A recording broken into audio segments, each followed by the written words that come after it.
Preparing to live stream on Facebook.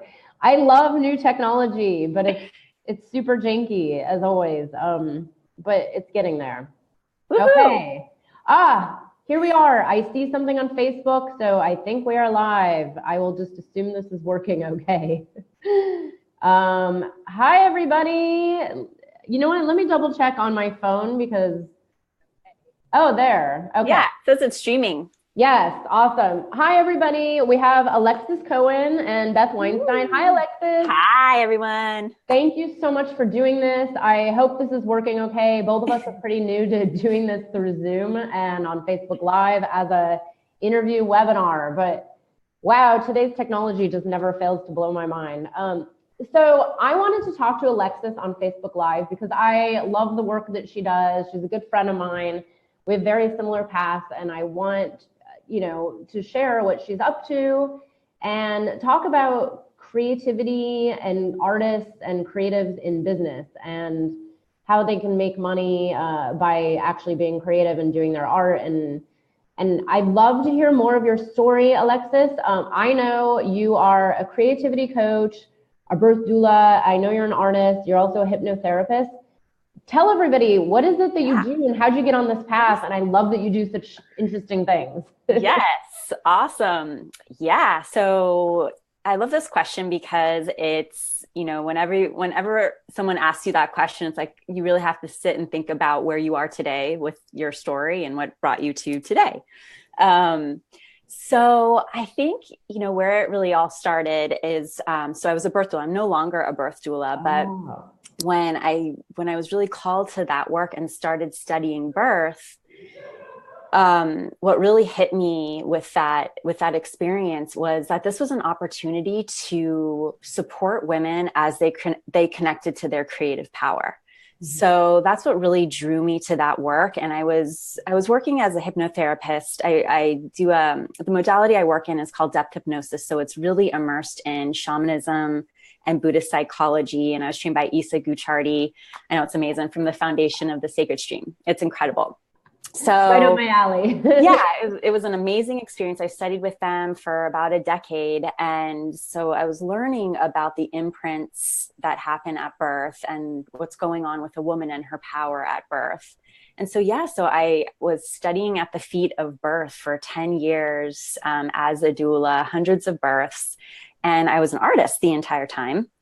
And, in order to support the women as deeply as I needed to, and so they can go to where they needed to go to birth their babies naturally, I had to go on the path with them. I had to heal myself alongside these women, heal my own connection to my creative power over and over and over and over again. And it just made me a stronger labor coach.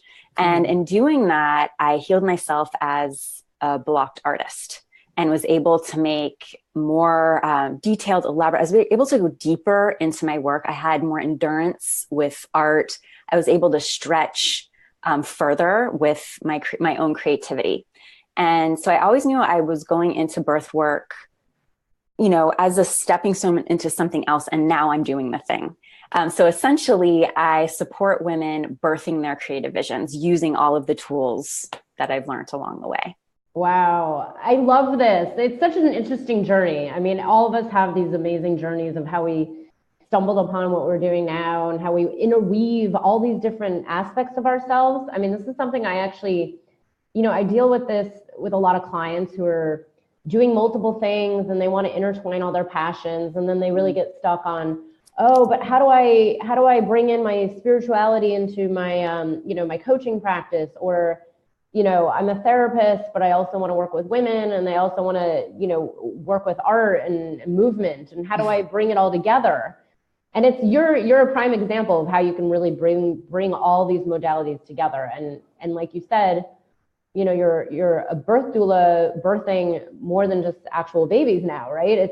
You were a doula and now it's birthing something bigger and birthing people's their lives, their creative visions and all that. So I love it. And I love that you're on this path of shamanism. I could talk for hours about that.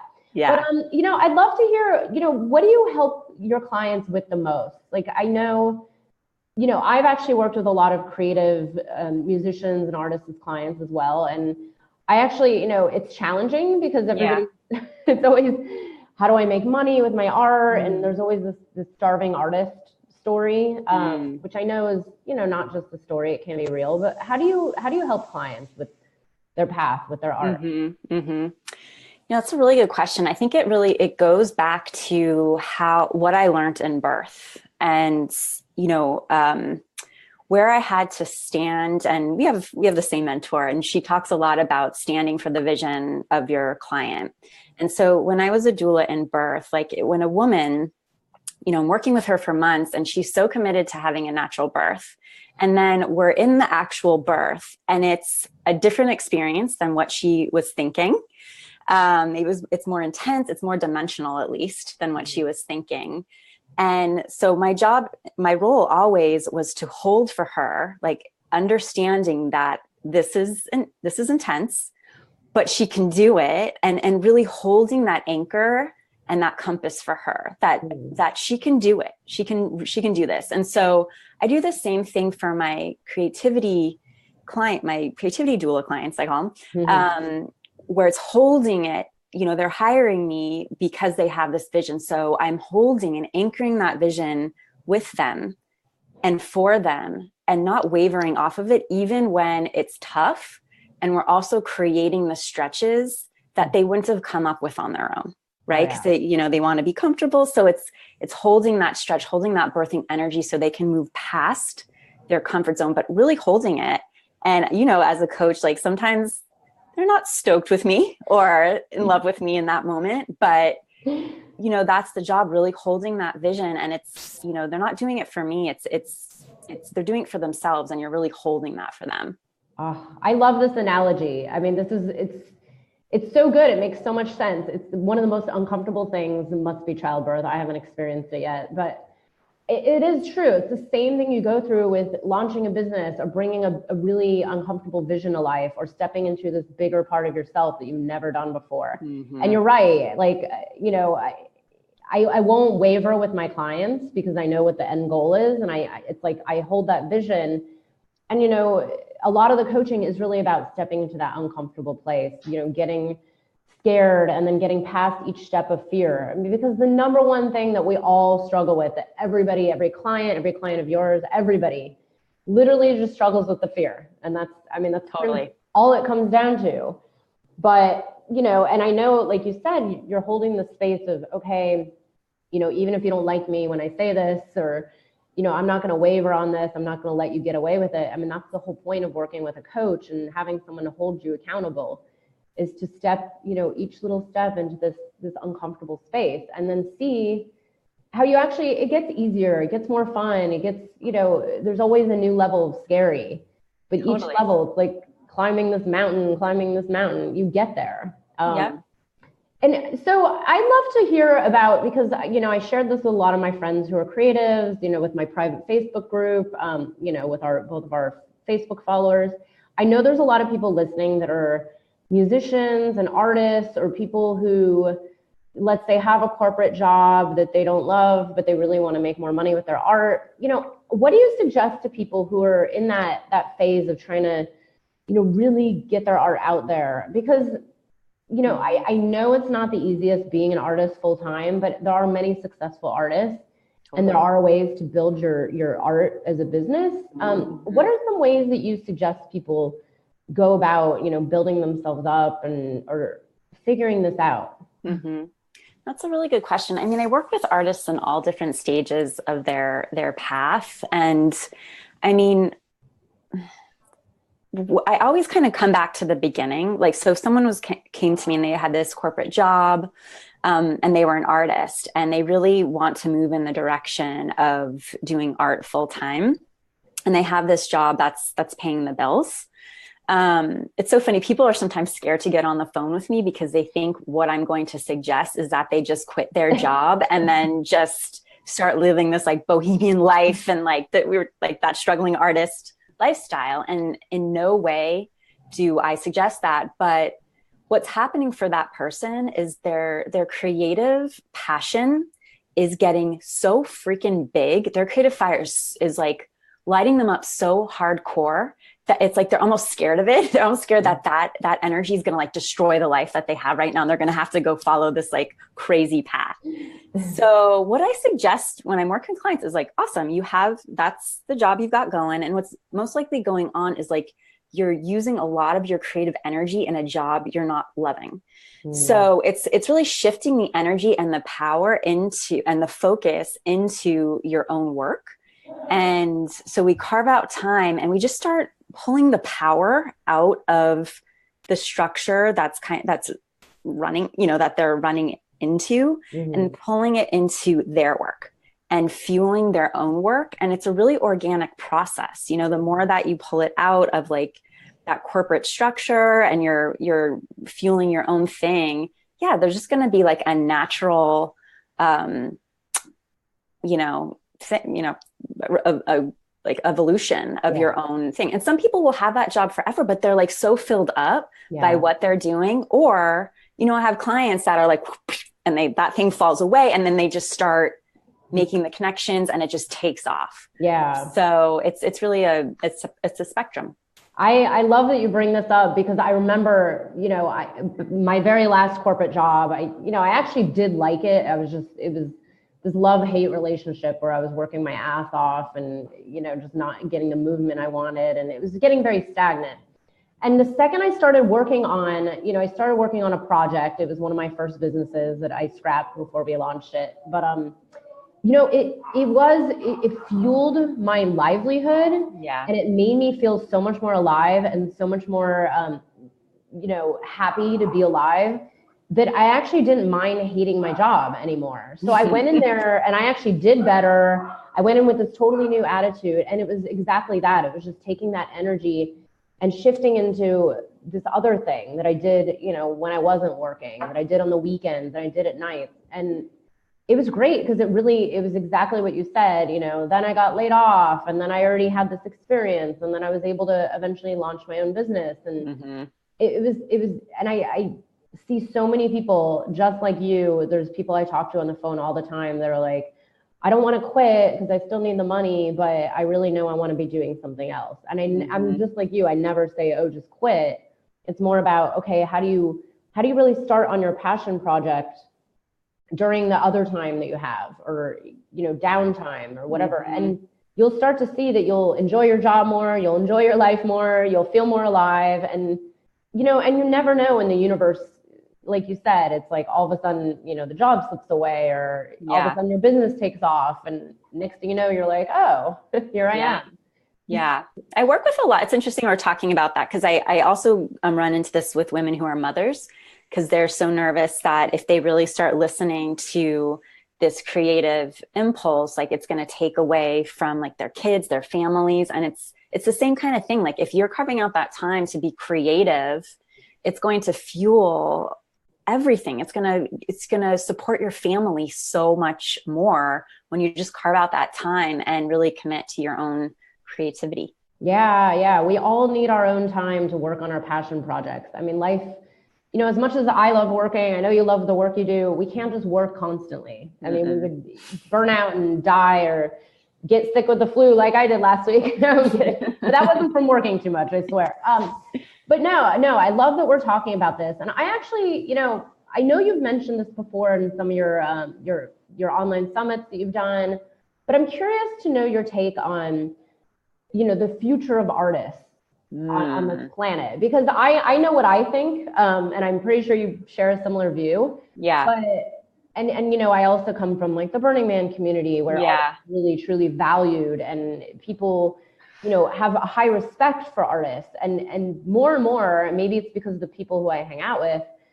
I have friends that are I have a lot of technology and digital artists who are doing, conceptual art, but they're actually doing pretty well. They're making livings, they're doing corporate installations, they're getting grants. What's your theory on the future of artists' place in our society? Yeah, I love that question. I think we're the leaders. I think we're the visionaries. And, it's interesting, you were talking about before, like, you notice with yourself and with the people in your life where it's like they do a lot of different things, an artist, a healer, a this, or that. And, I think that that's the age that we're living in. And it's, the way I see it is art is a vehicle of transformation. And, the intentions behind the art right now, it's like there's just this energy of birth, really, of birthing this new earth together. And so, what I think it's like artists really taking on that responsibility that we are the leaders, we are the visionaries, and the messages that are coming through us are really, really important to help create this new world that we're living in. And, it's a real responsibility. It's a real honor. And that's why I feel so committed to supporting women in stepping into this, because everyone, like all the women I'm talking to, they're so ignited. They can feel it. It's this calling that we're here right now for a reason. Yeah. So I think it's a really huge responsibility that artists have right now. It's amazing. And it's true. It's like, you can't ignore this ignited feeling in you. I mean, this is what I went through when I launched that first business that never launched. It was literally like that feeling of being eaten alive. Like, if I don't do this now, I'm going to, like, there was just something that was like eating me up. And it's the same thing of like every evolution of what I step into and what I'm committed to. It was like, I'm sure you agree with this, that it's like, if you don't do it, the universe will do it for you. Like, you'll be forced to do it, because it'll blow you up, or you'll just fall into some, sickness or depression, or something will happen, or your job will get pulled out from underneath you, and you'll start to question everything. So I agree. And I love, I agree with the whole support. The whole point of supporting people along this journey is because it is, sometimes with that feeling that you get of this, like, oh, I need to do this. It's the same thing with launching any business or launching any big project. Is, that feeling, what it is, you need to step into it. But a lot of people get stuck on the fear, or like, I don't know how to start, or what do I do about my family or my job? Yeah. And that's what the support is all about, is having someone guide you along the way. And you can try it on your own, but it really sucks. I did it on my own, and it was really hard. It was very lonely. And I wasted a lot of time and money doing it on my own. It wasn't Me too. Me too. Yeah, absolutely. Do you have any other, any other tips for artists who are trying to grow their business or get out there or get their projects to the world? Like, what is your number one tip you would say for an artist who's feeling like, they're not letting themselves get there? Yeah.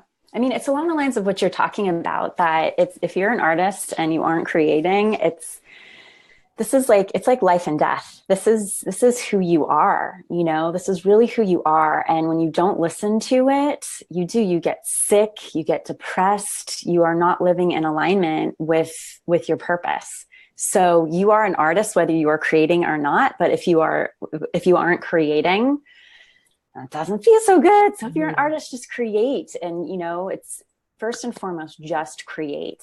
Carve some time out, get some pencils out, get some paints out, and just play. And that it's fun. This is a fun thing to do. So just do it. Yeah. No, I love that. That's the same advice for anything, really. If you're feeling it, just put it out there, just do it. I always tell people, like, share it. Even if it's scary, share it with 5 friends, see how that goes. And then share it with 5 more friends. And then, see how good it feels to present it to the world. Yeah. That's part of it too, right? Is the world wants your gifts. They want your creations, Mm-hmm, I know. I deal with this all the time with clients. And of course, even with myself, right? This is the same thing I go through. It's like, oh, I have this vision, and like, step by step. Yeah. And you need that support, like, because, that vision, I know for myself, I need the support. Like, I see the vision, and it's, the fear, because the bigger the vision, the more the fear and the resistance is going to come up. It's kind of like, Yeah, you can equate that. It's like, if you're feeling tremendous fear right now, it's because you have such a big vision and you're like actually this far away from it. It's just, you need to pop over to the other side.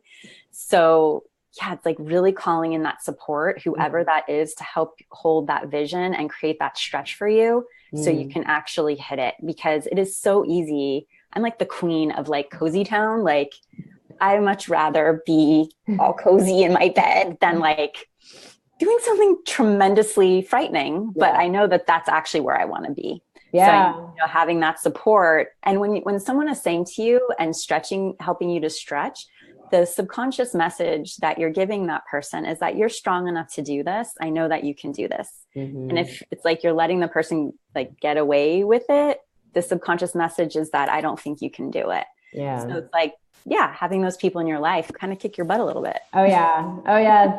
It makes such a difference. And yeah, there's no point in getting away with it, because then you're only cheating yourself, and really, you know, it's cheating the whole world of your gifts and your vision, your passion. And there's no need for that, because everybody wants to see it.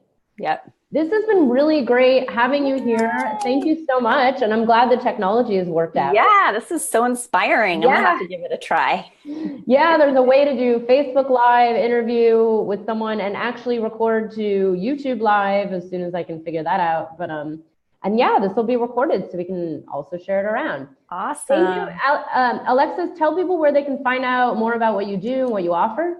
Sure. So my website is alexiscohen.org. Please check it out. And on there, you can schedule a free call with me, and it's called a creative growth mapping session. And we'll hone in on your creative vision, talk about the obstacles getting in your way, and come up with a plan to get you closer to your dreams. I love it. I love it. God, now I'm so inspired. I need to take on something. Creative. After my first creative project is done in June. So. Awesome. Thank you so much for being with me, and I will see you very soon. Bye. Bye.